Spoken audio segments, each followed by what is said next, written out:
сәлем беріп қояйын. Құдалық 1000 жылдық болсын. Жаңа Жанболат айтып жатыр да, 20 жыл бұрын осы үйге келіппіз деп. Менің шынында да есіме түсіп жатыр, осы үй, мына зал, үлкен столда жайып тұрған. Қандай қызық, арада 20 жыл өтіп кетті. Әдияның туып болған жыл екен ғой.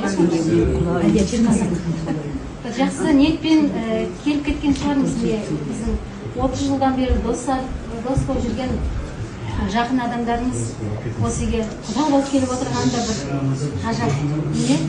Маңдайына сүйіп кеткенсің ғой сен. Сондай сияқты. Қоңыраққа деп сүйіп кеткенсің ба?